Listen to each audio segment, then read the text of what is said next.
하나님 말씀입니다. 누가복음 16장입니다. 누가복음 16장 14절로 18절까지 말씀입니다. 우리 한 절씩 교독하시고 마지막 절은 함께 읽도록 하겠습니다. 제가 14절을 먼저 읽을게요. 바리새인들은 돈을 좋아하는 자들이라 이 모든 것을 듣고 비웃거늘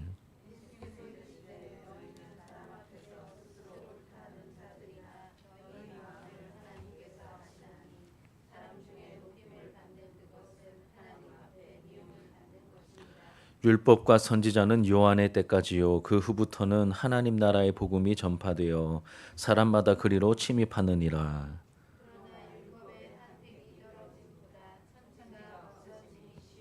함께 읽겠습니다. 무릇 자기 아내를 버리고 다른 데 장가드는 자도 간음함이요 무릇 버림당한 여자에게 장가드는 자도 간음함이니라. 아멘.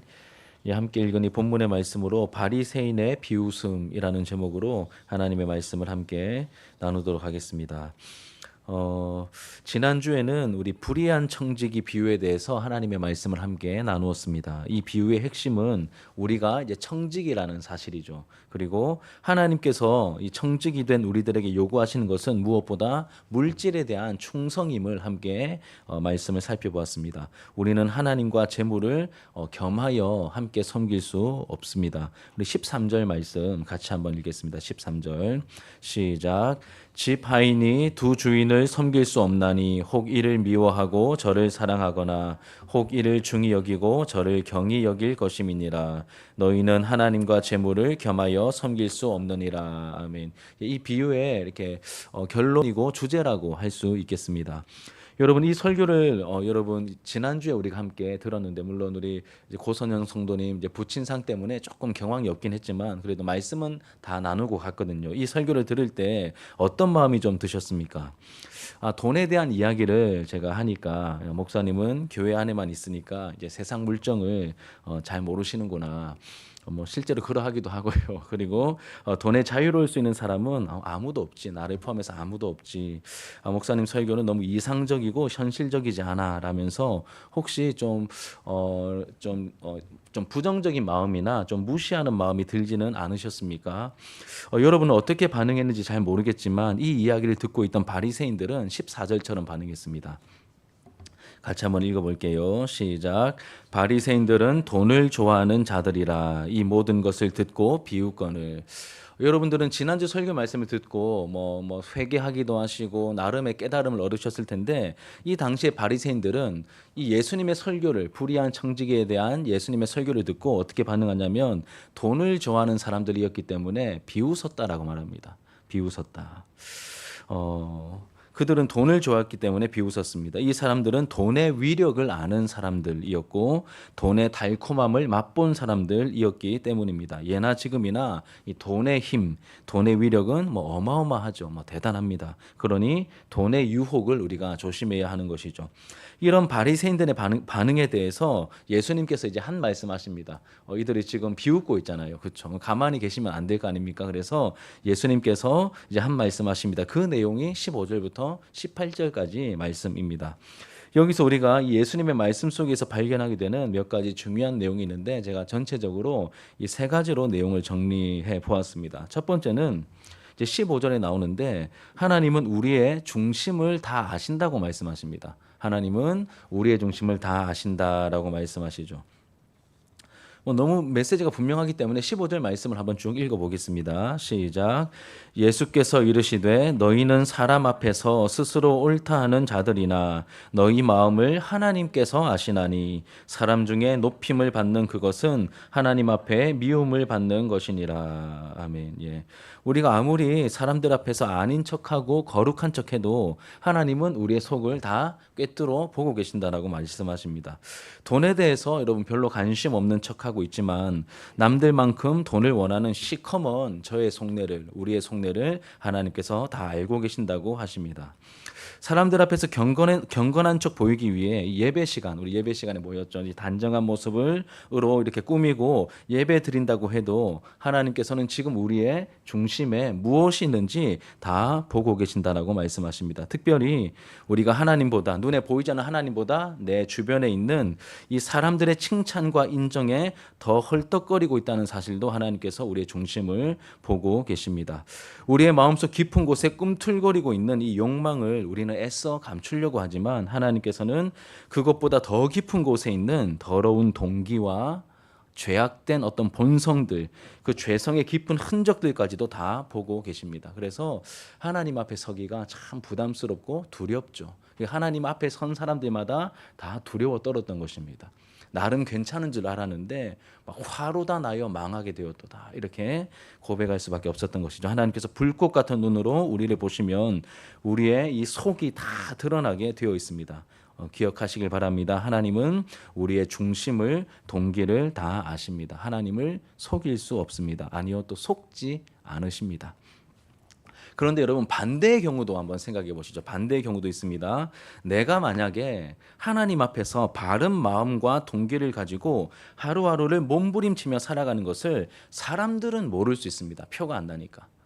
사람들은 모를 수 있습니다. 이때 얼마나 외롭고 또 섭섭한지도 아마 이 자리에 계신 분들은 아실 것 같습니다. 이런 우리의 어떤 중심과 삶의 과정을 아무도 몰라줍니다. 남편도 모르고 자녀도 모르고 내 가까이 지내던 뭐 집사님, 권사님, 뭐 목사님도 모르고 다 모르는 것 같은데 우리의 중심과 삶의 과정을 또 누가 아실까요? 하나님께서 아십니다. 그러니까 어떤 여러분 심판의 측면도 있고 좋은 측면도 있습니다. 항상 이 두 가지의 균형을 잘 잡으셔야 합니다. 하나님께서 다 알고 계십니다. 15절 다시 보시면 예수께서 이르시되 너희는 사람 앞에서 스스로 옳다 하는 자들이나 너희 마음을 하나님께서 아시나니. 바리새인들에게는 뭐가 됩니까? 심판의 메시지요. 물론 이렇게 단순히 막 심판만 하는 게 아니라 이 말씀이 들리면 돌이키면 사는 말씀이 되는 겁니다. 또 은밀하게 하나님을 잘 섬기고 있는 사람들에게는 사람들이 몰라준다 할지라도 그들에게는 하나님의 격려와 위로의 메시지인 거죠. 하나님 다 아신다. 누군가에게는 심판이고 누군가에게는 위로와 격려로 들릴 것입니다. 하나님께서 우리의 마음을 다 아십니다. 이것이 첫 번째 예수님이 하신 말씀이시고, 두 번째로는 중심을 아시는 예수님께서 내리신 바리새인들에 대한 평가를 또 이야기하십니다. 14절에 이미 우리가 살펴봤듯이 그들은 뭘 좋아하는 사람들이요? 돈을 좋아하는 사람들이다라고 말씀하십니다. 돈에 대한 이야기는 앞에서 충분히 했으니까, 또 지난주에도 했으니까 이 부분을 조금만 더 언급하고 넘어가도록 하겠습니다. 돈을 좋아하는 마음을 가진 사람들은 돈과 사람 중에 무엇을 더 크게 볼까요? 돈에 막 빠져 있고 돈을 너무 추구하는 사람들은 돈과 사람 중에 무엇을 더 크게 보겠습니까? 말로는 사람이라고 하지만 실제적으로는 돈을 더 크게 봅니다. 돈과 말씀 중에 뭐가 더 중요하고 뭐가 더 좋은 겁니까? 라고 물어보면 우리는 주일학교 출신들은 다 답을 다 알고 있습니다. 그렇죠? 그래서 당연히 하나님이요, 이렇게 말씀이요 말하겠지만 실제로는 돈을 가장 좋은 것으로 여기고 그렇게 선택하고 행동할 것입니다. 또 결정적으로 내 수중에 있는 돈을 주인이신 하나님의 것이 아니라 내 것이라고 생각하죠. 우리 지난주에 이 재물에 대한 메시지 함께 나눌 때 이 재물에 대한 표현을 보시면 10절에는 지극히 작은 것, 기억나십니까? 지극히 작은 것, 그리고 불의한 재물. 또 12절에는 남의 것이라고 되어 있거든요. 그러니까 내 게 아니고 하나님 것이죠, 그렇죠? 그리고 우리는 굉장히 돈이 우리가 물질주의, 자본주의 세상을 살아가기 때문에 돈이 커 보이면 저도 마찬가지입니다. 그런데 하나님께서는 자꾸 우리에게, 믿는 자들에게 하나님이 계시니 돈은 작은 거야, 별거 아닌 거야, 자꾸 말씀하십니다. 이렇게 말씀하십니다. 여러분, 돈을 사랑하면 안 됩니다. 무분별하게 돈을 추구해서도 안 됩니다. 과거에도 그랬지만 지금은 훨씬 더 이 돈의 힘이 강력하게 작동하는 세상이기 때문에 우리는 돈에 매이지 않도록 더욱 깨어 있어야 하는 것이죠. 돈을 사랑하는 사람이 아니라 돈을 사용하는, 하나님의 뜻대로 사용하는, 흘려보내는 그러한 영성을 가진 사람이 되어야 할 것입니다. 두 번째 바리새인에 대한 평가는 그들은 사람들 앞에서 거룩한 척하는 사람들이었습니다. 거룩한 척하는 사람들. 다시 15절 말씀 보시면 예수께서 이르시되 너희는 사람 앞에서 스스로 옳다 하는 자들이나 남들이 당신은 참 옳으십니다가 아니라 누가 옳다고 합니까? 스스로 옳다 하는 자들. 이런 말은 힘이 없죠. 자기가 자기 자신을 평가하는 말에는 객관성이 결여되어 있기 때문에 이런 말은 뭐 소용없는 말입니다. 바리새인들은 하나님께서 보실 때 자기 잘난 맛에 사는 사람들이었습니다. 그런데 처음부터 한번 생각해 보면 여러분 바리새인 다 가면 그냥 탁 찍어놓고 원래부터 쟤네들은 태어날 때부터 속이 시커멓고 나쁜 놈일 거야. 이렇게 그냥 전제해 버리고 넘어가는 경우가 많은데 여러분 그렇지 않습니다. 그렇지 않습니다. 처음부터 이렇게 재수 없게 행동했을 리가 없습니다. 누구든지 모두 다 순수하게 시작하죠. 모두 다가 다 순수하게 시작합니다. 그런데 시간이 지나다 보면 세상의 가치와 또 우리 안에 있는 이 죄성의 영향을 받아 하나님의 은혜에 둔감해지고 나에게 뭔가가 있어서 은혜와 복을 받는구나라는 생각에 점점 물들어가죠. 처음엔 다 순수합니다. 하나님의 은혜고 다 감사하고 그러다가 시간이 지날수록 이 세상의 가치에 물들고 내 안에 있는 이 죄성의 영향을 받아서 은혜에 둔감해지죠. 은혜에 둔감해집니다. 그래서 나에게 뭔가가 있을 때 이제 뭐 이렇게 뭔가가 이렇게 나타나게 되었을 때 나에게 뭔가가 있어서 내가 은혜 받을 만한 건능지가 있으니까 그러니 내가 은혜와 복을 받는구나라는 생각에 점점 물들어갑니다. 점점 물들어가죠. 그리고 이런 생각들이 찾아올 때 제때 말씀과 성령으로 처리하지 않고 그대로 방치하게 되면 우리 영혼의 감각이 점점 마비가 됩니다. 점점 마비가 되어서 나중에는 이것이 자기의가 되어버립니다. 이거를 제때 처리 안 하면 여러분 정말 뭐라도 되는 것처럼 자기가 아까 표현 보십시오. 너희는 사람 앞에서 스스로 옳다 하는 자들이라. 자기의가 가득하다는 것이죠. 제때 처리하지 않으면 점점 하나님의 은혜에 이제 둔감해지고 그리고 영적으로 영혼의 감각이 마비되어서 이 모든 것들이 마치 자기에게 뭔가 있는 것처럼 자기는 은혜를 받아야 되는 것처럼 생각하며 자기의가 쌓여 버리게 되는 것이죠. 그러면서 은혜는 점점 사라지고 내가 남들보다 조금 더 열심히 하는 이 종교적인 행실을 자랑 삼습니다. 그것을 스스로 대단하게 여기며 다른 사람들과 다르다는 영적 엘리트주의에 빠지게 됩니다. 이게 바리새인들입니다. 영적 엘리트주의죠. 저는 이렇게도 표현을 많이 했습니다. 병적 교만. 이 선민의식이 과해져서 생겨나게 된 영적 엘리트주의를 넘어선 병적인 교만이 이들 안에 자리 잡았고 여러분 왠지 생각나는 분들 좀 있으십니까? 여러분들이 경험하신 분들 중에 함부로 정죄하고 판단하면 안 되지만 왠지 그럴 것 같은. 그러니까 우리 한국 교회가 이제 많이 이렇게 좀 이렇게 율법주의화되어 있고 바리새인화되어 있음을 우리가 거부할 수 없는 것 같습니다. 우리 누가복음 18장 11절과 12절 여러분 프린트해 보시면 같이 한번 읽어볼게요. 시작. 바리새인은 서서 따로 기도하여 이르되 하나님이여 나는 다른 사람들 곧 토색, 불의, 간음을 행하는 자들과 같지 아니하고 이 세리와도 같지 아니함을 감사하나이다. 나는 일해에 2번씩 금식하고 또 소득의 11조를 드리나이다 하고. 겉으로 봤을 때는 얼마나 경건합니까? 얼마나 대단합니까? 흠잡을 데가 없습니다. 이렇게 신앙생활하는 사람이 어디 있습니까, 여러분? 일에 2번씩 금식하고 소득의 11조를 철저히 드리고 있고 하나님 앞에 뭐 이렇게 종교적인 생활로는 흠잡을 데가 없는 엄청난 사람들이죠. 그런데 아까 제가 말씀드렸듯이 처음에 시작할 때는 순수하게 시작합니다. 여러분 다 순수하게 시작합니다. 그런데 이거를 성경적인 방법으로 자기를 살피지 않으면 우리도 어느 순간에 은혜는 잊혀져 가고 자기의가 쌓이게 되며 다른 사람을 판단하는 자리에 이르게 됩니다. 자기의, 자기 자랑거리가 가득한 사람들이죠. 여러분들의 말 속에 다른 사람과 대화할 때 내 어떤 신앙생활의 어떤 경력과 공로나 이런 걸 은연중에 자랑하고 있다면 위험하십니다. 이런 사람들에게 은혜는 찾아볼 수 없죠. 이 바리새인들에게 은혜는 찾아볼 수 없습니다. 오직 자기 공로와 자기 의와 자기 자랑이 가득할 뿐입니다. 그리고 이런 것을 사람들 앞에서 자랑하잖아요. 내가 기도했잖아. 내가 기도했잖아. 내가 헌금했잖아. 내가 헌금 좀 했잖아. 그때 내가 헌신한 거 알지. 이 단골 멘트입니다. 다 뭐 자기가 했다라고 말합니다. 물론 한 거 맞긴 맞는데 자기 입으로 이야기하죠. 스스로 대단하다고 여깁니다. 그런데 이런 모습은 하나님께서 보실 때 교만한 모습이고 우리가 멀리해야 할 모습입니다.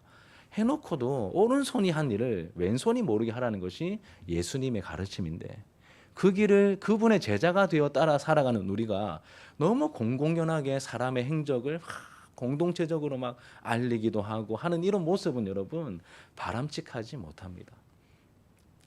게다가 스스로 자기 입으로 그런 일들을 내가 했잖아 뭐 이렇게 얘기하는 것은 정말 어리석은 부끄러운 행동인 것이죠. 그런데 더 큰 문제는 여러분 이렇게 자기 의로 가득한 사람들은 하나님의 은혜가 아니라 지금까지 추구해온 이 자기 공로를 근거로 해서 하나님과 교제하려고 합니다. 여러분 하나님과 교제하려고 할 때 우리는 무엇으로 하나님께 나아가 교제할 수 있습니까? 은혜입니다. 예수 그리스도의 십자가 보혈, 예수 피로만 하나님께 나아갈 수 있는데 뭘 가지고 간다고요?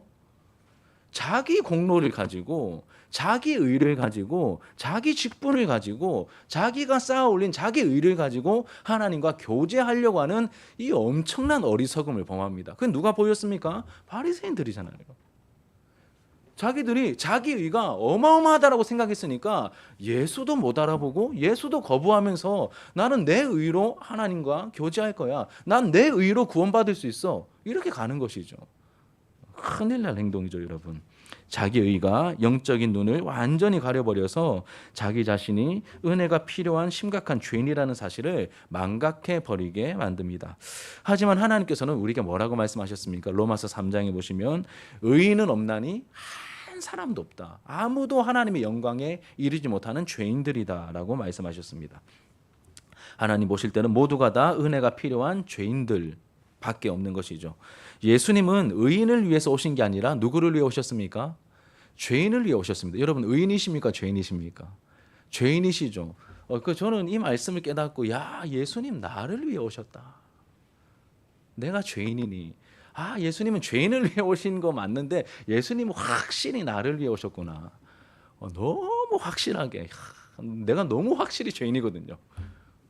나를 위해 오셨구나. 내 구주시구나. 여러분 예수님께서 오심으로 율법과 선지자 즉 세례 요한을 마지막 선지자로 보는 이 구약 시대가 종결됩니다. 예수님이 오심으로 구약이 종결되죠. 그리고 예수님의 십자가에 나타난 하나님의 놀라운 사랑과 은혜를 힘입어서 누구든지 하나님 나라에 들어갈 수 있는 이 새 언약의 시대가 열리게 됩니다. 누구를 통해서요? 예수를 통해서. 예수님이 십자가 지신 우리 이제 고린도전서 말씀 나누면서 십자가에 못 박히신 그리스도. 이 십자가에 못 박히신 그리스도로 말미암아 구약의 시대가 문을 닫고 새 언약의 놀라운 은혜의 시대가 열렸기 때문에 사도 바울은 찬양할 수밖에 없는 것입니다. 감격하며 노래하며 알릴 수밖에 없었던 것이죠. 이 새로운 언약의 시대가 열리게 되었습니다. 더 이상 하나님 나라는 경건하다고 스스로 여기는 유대인들만의 것이 아니라 하나님의 은혜의 이 정점에 있는 예수님의 십자가 공로를 힘입어 누구든지 하나님 나라에 들어올 수 있는 새 언약의 시대를 예수님께서 십자가로 열어주셨습니다. 여러분 유대인들의 관점에서는 이방인들은 지옥의 땔감이었거든요. 그런데 예수님으로 말미암아 이방인들도 하나님 나라의 일원이 될 수 있는 이 놀라운 은혜의 시대를 열어주셨기 때문에 이 정통 유대인들의 관점에서는 이방인들이 막 밀려오는 거예요. 이게 뭐처럼 보일까요? 침입처럼 보이는 거예요. 침입처럼. 실제로 예수님은 천국은 믿음으로 침노하는 자들, 침입하는 자들의 것이라고 말씀하셨죠. 그 의미입니다. 우리의 대표이시며 두 번째 아담이신 예수님께서 율법을 완벽하게 다 지키심으로 하나님께 의로움을 얻으셨고 예수를 구주로 믿는 자들에게 예수님이 얻으신 그 의를 우리 모두에게 선물로 주셨습니다. 그러니까 우리가 지킴으로 인해서 얻어내는 의가 아닙니다, 여러분. 예수님께서 완벽하게 이 하나님의 말씀을 1.1획도 남김없이 다 지키심으로 말미암아 얻으신 의니까 그 의가 얼마나 완벽하고 깨끗할까요? 그 의를 우리에게 선물로 주신 거예요. 우리는 그것을 믿음으로 의의 옷을 입게 되는 것이고 그 의를 힘입어 하나님 앞에 나아가게 되는 것이죠. 그러니 여러분 하나님께서 우리가 믿음으로 예수님과 연합하여 하나님 앞에 나아갈 때 여러분 그냥 우리 수준에서 나 이번 주 좀 잘 살았는데 좀 괜찮게 보실까 이 수준이 아니라 우리가 뭘 입고 있다고요? 예수님의 의의 옷을 입고 있기 때문에 이 하나님의 말씀을 완벽하게 지킨 사람처럼 여겨 주십니다. 이게 복음이에요. 우리는 그럴 자격이 없는데 누가 주셨다고요? 예수님께서 십자가에서 다 피 흘려 대신 죽으심으로 형벌을 다 받으심으로 마련해 주신 그 의의 옷을 은혜로 믿는 자들에게 거저 주신 겁니다. 그 의의 옷을 입고 하나님 앞에 나가. 그러니 여러분 종교개혁자들이 이 말씀을 깨닫고 이 칭의의 은혜가 너 의롭다라고 칭해주시는 그 법정의 자리에서 너 의롭다라고 칭해주시는 이 칭의의 은혜가 얼마나 놀라운 것인지 깨닫고 이걸 어마어마하게 가르치고 강조했던 겁니다. 이게 다 가려졌던 암흑시대가 중세시대였기 때문에 놀라운 은혜입니다. 정말 놀라운 은혜죠. 우리가 노력해서 얻는 의가 아니라 하나님께서 선물로 주신 그 의를 받는 것이죠. 그렇다고 여러분 구약의 율법이 필요 없다거나 무시되어도 된다는 뜻은 또 아닙니다. 이 율법은 이제 용도가 바뀌는 것이죠. 우리의 한계와 연약함을 깨닫게 합니다. 이 율법은 한계와 연약함을 깨닫게 하고 동시에 나에게 무엇보다 하나님의 은혜가 필요하다는 것을 알게 해줍니다. 예전에는 율법을 지킴으로 구원받는 줄 알았는데 그게 아니라 예수님께서 다 완벽하게 지키셨고 그 예수님이 받으신 그 의를 우리에게 선물로 주신 것이고 그 의의 공로를 힘입어 하나님의 자녀가 되고 하나님과 교제할 수 있는 새 언약의 시대가 열렸으면 율법은 필요 없네 이렇게 되는데 그게 아니라 이 율법은 여전히 여러분 선하신 하나님께서 우리에게 주신 것이기 때문에 이 선한 것이며 그리고 이 율법의 기능은 무엇보다 우리의 한계를 깨닫게 하고 하나님의 은혜가 필요하다는 것을 알게 하는 그러한 기능이 있습니다. 뿐만 아니라 율법은 하나님의 인격과 성품을 반영하기 때문에 결코 무효화되지 않습니다. 우리는 이 구약의 율법을 통해서 하나님이 어떤 분인지 배웁니다. 하나님 어떤 분인지 배웁니다. 율법 속에 담긴 영적인 의미를 발견하여 우리의 신앙생활에 적용하며 살아가고 또 이 율법은 우리를 거룩하게 하는 말씀으로서 지금도 그 역할을 감당하고 있습니다. 여러분 이러한 내용들 맥락들을 기억하시면서 생각하시면서 우리 16절과 17절을 다시 한번 읽어볼게요. 자, 16절과 17절 시작. 율법과 선지자는 요한의 때까지요. 그 후부터는 하나님 나라의 복음이 전파되어 사람마다 그리로 침입하느니라. 그러나 율법의 한 획이 떨어짐보다 천지가 없어짐이 쉬우리라. 그러니까 율법과 선지자 이 구약의 시대는 누구까지요? 세례 요한의 때까지고 이제 예수님이 오셔서 이제 새 언약의 시대 하나님 나라의 복음이 전파되어 사람마다 하나님 나라로 누구든지 믿는 자마다 누구든지 들어올 수 있는 새 언약의 시대를 열어주셨다. 침입이란 표현을 여기서도 사용하시죠. 그러나 그러면 여러분 율법이 필요 없는 겁니까? 그게 아니다라고 말씀하시죠. 율법의 한 획이 떨어짐보다 천지가 없어짐이 쉬우리라. 율법의 기능이 여전히 작동하고 있다라고 말씀하고 계신 겁니다.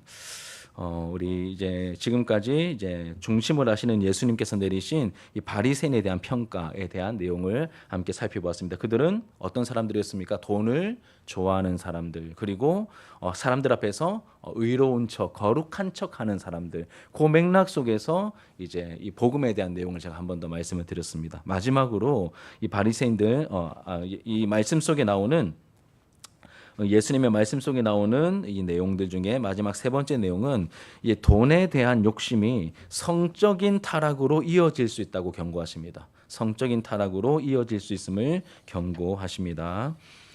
여러분 바리새인들은 아까 뭘 좋아하는 사람이라고 했습니까? 돈을 좋아하는 사람들이죠. 그런데 돈의 영향력을 무시하고 돈의 부정적인 영향력에 노출되다 보면 말씀의 가치가 아니라 돈으로 대표되는 이 세상의 가치에 사로잡히게 되어서 나중에는 하나님보다 다른 것이 더 커 보입니다. 하나님보다 다른 것이 더 커 보이고 하나님께서 귀하게 여기시는 것을 하찮게 여기는 그러한 모습으로 변질이 되어버리죠. 그러다가 나중에는 자기 욕심을 교묘하게 추구하게 됩니다.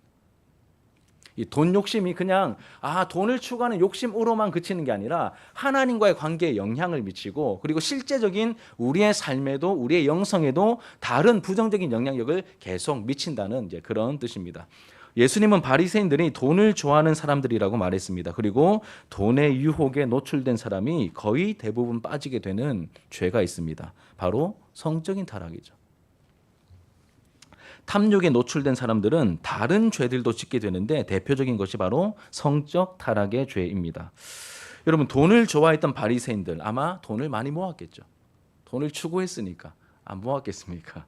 예, 돈이 생기면 또 삶이 여유로워집니다. 그러면서 자꾸 다른 욕심들이 틈타게 되죠. 뭐 소유욕, 뭐 과시욕, 뭐 식욕, 뭐 식탐, 그리고 이제 성욕이 이 음란이 또 대표적입니다. 그래서 오늘 본문 마지막에 이런 구절이 조금 생뚱맞아 보이는데 18절 말씀 같이 읽어볼까요?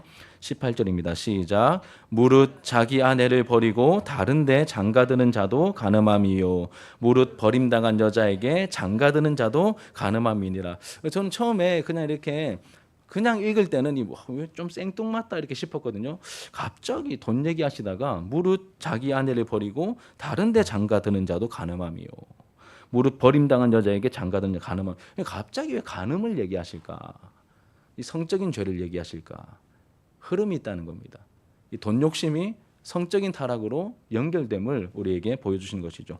이런 바리새인들은 율법을 잘 아는 사람들입니다. 율법을 잘 아는 사람들입니다. 그래서 율법을 교묘하게 이용해서 멀쩡한 자기 아내를 버리고 새 장가를 드는 일이 그 시대에 자주 발생했었다고 합니다. 저 자료를 보니까 그 시대에 그러한 일들이 많았대요. 모든 바리새인들이 그렇게 행동한 것은 아니었었겠지만 돈 욕심에 깊이 빠져 있는 바리새인들은 돈이 많으니까 이 율법이 허용하는 선에서 그러한 것들을 쉽게 이혼해서 다른 여자를 취하는 합법적인 방법처럼 보이잖아요. 그렇죠?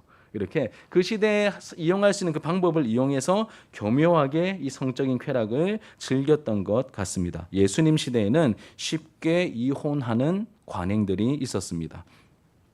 이제 구전율법이라고 불리는 이제 모세가 하나님께로부터 이렇게 기록하여 받은 율법 말고 그 외에 이렇게 구전으로 전해 내려오는 구전율법으로 불리는 이 미쉬나라고 하는 게 있습니다. 유대인들의 그 전통적인 미쉬나라고 하는 이 미쉬나에는 이런 내용이 있습니다. 한번 들어보시면 그럼 너무 이렇게 여성분들 너무 화내지 마세요. 예, 내용이 너무 충격적이라서 이 샴마이 학파라고 있는데 샴마이 학파는 말하기를 남자는 자기 아내에게서 정숙하지 못한 모습을 발견하지 않는다면 그 아내와 이혼할 수 없다. 다시 제가 말씀드릴게요. 남자는 자기 아내에게서 정숙하지 못한 모습을 발견하지 않는다면 그 아내와 이혼할 수 없다. 말을 꼬아놨는데 이런 뜻입니다. 정숙하지 못한 모습을 발견하지 못하면 이혼할 수 없대요. 반대로 말하면 정숙하지 못한 모습을 발견하면 이혼할 수 있다는, 뭐가 정숙하고 뭐가 정숙하지 않은 건지 기준도 없습니다. 그럼 자기 봤을 때 마음에 안 들면 왜 이렇게 옷차림이 정숙하지 못해? 가능한 얘기일까요? 충분히 가능한, 그 시대는 가능한 얘기죠. 또 이렇게 샴마이 학파 말고 힐렐 학파라고 있는데 이 사람들은 여자가 남편을 위한 요리를 망쳤다면 그는 그녀와 이혼할 수 있다. 요리 망치면 큰일 나.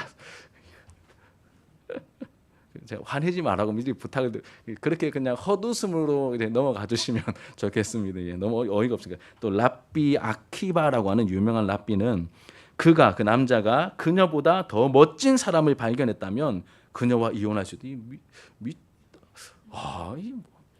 랍비 맞나? 이런 시대였습니다. 누가 만든 어떤 규칙들입니까? 이 말도 안 되는 규칙들 누가 만든 겁니까? 율법에 능통했던 바리새인들이요. 그러면 돈을 사랑함이 뭐로 이어집니까? 그러니까 우리가 생각하는 그런 어떤 술집에 가서 막 여성들 끼고 막 술 먹고 막 2차, 3차 가고 이런 오늘날의 모양은 아니더라도 그 시대에 그들이 즐길 수 있는 어떤 성적 타락의 문화를 즐긴 거죠. 그렇게 연결되고. 그러니까 모든 바리새인이 다 그랬다는 게 아닙니다. 어떤 바리새인이요? 돈을 좋아하고 돈을 추구했던 바리새인들이 이렇게 행동했다고 예수님께서 일침을 가하고 계신 것이죠. 사람의 중심을 보시는 하나님이신 예수님께서 그럴싸하게 잘 꾸며놓은 이 바리새인의 행동 속에 숨어있는 성적인 탐욕을 폭로하셨던 것입니다. 여러분 공교롭게도 하나님의 말씀에서 벗어났던 그 시대들마다 이러한 이렇게 어떤 돈에 대한 재물에 대한 이제 극한 탐욕과 성적 범죄가 늘 있어 왔습니다. 사사시대 마지막쯤에 이 엘리라고 하는 제사장의 두 아들 홈니와 비나스 얘네들 뭐 했습니까? 막 삼지창 같은 갈고리 들고 와가지고 하나님께 드릴 제물들을 막 찍어가지고 먼저 내놔라 나한테. 재물을 갈취한 것이죠. 갈취했습니다. 거기서 끝났습니까? 아니죠. 그 성소에서 일하는 그 귀한 마음을 가진 여성들을 겁탈하는 행동들 있었지 않습니까? 또 시대를 좀 건너뛰기해서 중세 시대 여러분 어느 순간 이 중세 시대도 막 수도 운동하고 막 처음에는 순수하기 시작했었는데 나중에는 뭐 교회가 되었든 수도원이 되었든 어마어마한 재산이 축적되었습니다. 교회도 그렇고 수도원도 그렇고. 이 사제들은 겉으로는 결혼까지 금지하면서 굉장히 거룩한 척 했었지만 여러분 그 중세 시대 수도원 그 터를 파보면 영아들의 유골들이 엄청나게 많이 나온대요. 그렇다면 오늘날은 어떻습니까? 교회가 힘을 가지고 돈을 가지게 되니 깨어있지 못하니 역사 속에서 교회가 보여왔던 모습과 똑같은 모습을 안타깝지만 반복하고 있는 모습을 우리가 잊을만 하면 터지고 이런 세상 속에 우리가 살아가고 있습니다. 누군가를 막 정죄하고 막 싸잡다는 얘기가 아닙니다. 우리가 이 물질에 대한 부분에 깨어있지 못하면 교회가 깨어있지 못하면 저도 여러분도 우리 교회도 어떻게 될지 모른다는 것이죠. 남의 문제가 아니라 우리에게 주시는 말씀이요 우리의 문제라는 것입니다. 이 모든 문제들의 출발점과 같은 이 돈 문제에 이 재물에 대해서 깨어 있어야 하고 돈을 다스릴 수 있는 영성을 반드시 우리가 배우고 갖추어야 합니다. 돈을 최고로 여기는 이 세상 가치에 잠식되지 않도록 우리는 깨어 기도해야 할 것입니다. 이제 말씀을 정리하며 적용하며 맺도록 하겠습니다. 2달쯤 전 여름에 여러분 안식에 대한 시리즈 설교를 제가 여러분과 함께 나누었습니다. 안식의 단계 기억나십니까? 맨 처음 뭐 해야 되죠? 다 잊으셨죠? 멈춰야 됩니다. 멈춘 다음에는 쉬어야 되죠. 쉼. 그 다음에는 받아들임. 이제 받아들임에서는 이 세상의 가치는 멀리하고 하나님 나라의 가치를 우리가 받아들여야 된다. 그 다음에 향연, 누림이 있다라고 말씀드렸는데 이 받아들임에 대해서 제가 설교할 때 받아들임의 뜻 여러분 프린트에 보시면 생각나실 거예요. 같이 한번 읽어볼까요? 시작. 기쁨으로 수용하며 완전히 거기에 따라 살며 의도성을 가지고 끈기 있게 선택하는 것. 이것이 이제 받아들임의 뜻입니다. 기쁨으로 수용합니다. 받아들이는 거죠. 받아들임. 기쁨으로 수용하며 완전히 거기에 따라 살며 의도성을 가지고 의도를 가지고 끈기 있게 선택하는 것이 바로 이 받아들입니다. 이 세상의 가치는 멀리하고 하나님 나라의 가치를 우리가 깊이 끌어안고 받아들일 때 우리는 점점 영향을 받게 될 것이고 영향을 흘려보내게 될 것입니다. 특별히 이 물질의 부요함을 선택하는 이 시대에서 이게 세상의 가치잖아요. 일단 재물을 많이 주는 대로 벌 수 있는 대로 많이 모아 확보해. 이것이 세상의 가치입니다. 이런 물질의 부유함을 추구하라고 부추기는 이 시대에서 우리는 의도성을 가지고 의도적으로 가난한 사람과 나누기를 선택해야 됩니다. 가난한 사람과 나누기를 선택해야 됩니다. 특히 하나님께서 청지기인 우리에게 맡기신 돈을 마치 아무것도 아닌 것처럼 기억나십니까 여러분? 턱턱 사용해야 된다고. 하나님 맡기신 재물을 어려운 이웃들에게 마치 돈이 나 이거 정말 이거 너무 애를 쓰면서 내가 1년 동안 나 너무 귀하게 모은 건데 이건 나 너무 힘들게 이게 아니라 여러분 아무것도 별거 아닌 것처럼 그냥 아무 내색 안 하고 돈 필요하다고 그래 기도하는데 네 생각이 났어 그래 뭐 그냥 좀 여유롭게 쓰고 되는 대로 갚아줘 이렇게 톡톡 쓸 때 돈이 별거 아니구나. 돈이 별로 귀한 게 생각보다 귀한 게 아니구나. 이런 게 우리 안에 이제 훈련이 된다는 것이죠. 교육이 된다는 것입니다. 기억나십니까? 예, 기억나실 겁니다. 저도 기억이 나더라고요. 그리고 도움 받는 이들은 어떻게 된다고 했죠? 믿음이 자랍니다. 도움 받는 이들은 믿음이 자랍니다. 그리스도인의 다름과 특별함이 드러나게 되는 것이죠. 여러분, 사랑하는 여러분, 세상을 닮아가는 교회가 아니라 세상과 다름을 보여줄 수 있는 저와 여러분들, 그리고 우리 진주 하나로 교회가 되기를 축복합니다. 돈을 의지하지 않고 성령의 능력을 의지하는 교회, 돈보다 한 영혼을 귀하게 여길 줄 아는 교회, 돈을 바른 곳에 사용할 줄 아는 그러한 영성을 갖춘 저와 여러분들이 되기를 예수님의 이름으로 축복합니다. 우리 말씀을 기억하면서 기도하는 마음으로 함께 찬양합시다. 내가 주인 삼은 모든 것 내려놓고 함께 찬양하겠습니다.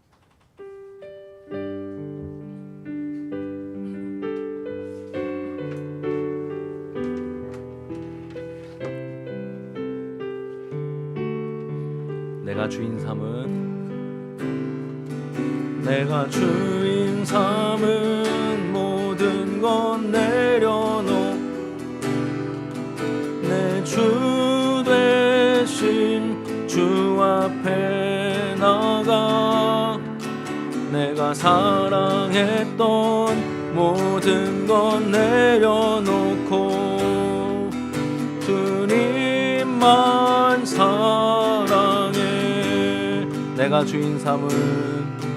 내가 주인 삼은 모든 것 내려놓고 내 주 되신 주 앞에 나가 내가 사랑했던 모든 것 내려놓고 주님만 사랑해.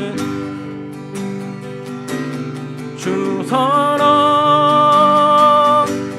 거친 풍랑에도 깊은 바다처럼 나를 잠잠케 해. 주 사랑 내 영혼의 반석 그 사랑 위에 서리. 우리 한 번 더 찬양합시다. 내가 주인 삼은 모든 것 내려놓고 내 주 되신 주 앞에 나가 내가 사랑했던 모든 것 내려놓고 주님만 사랑해. 아멘. 주 사랑 거친 풍랑에도 깊은 바다처럼 나를 잠잠케 해. 주 사랑 내 영혼의 반석 그 사랑 위에 서리. 나 주님의 기쁨 되기 원하네. 나 주님의 기쁨 되기 원하네. 내 마음을 새롭게 하소서. 새 부대가 되게 하여 주사 주님의 빛 비추게 하소서. 내가 원하는 한 가지 주님의 기쁨이 되는 것. 내가 원하는 한 가지 주님의 기쁨이 되는 것. 겸손히 내 마음 드립니다. 겸손히 내 마음 드립니다. 나의 모든 것 받으소서. 나의 마음 깨끗게 씻어주사 나의 마음 깨끗게 씻어주사 주의 길로 행하게 하소서. 내가 원하는 한 가지 주님의 기쁨이 되는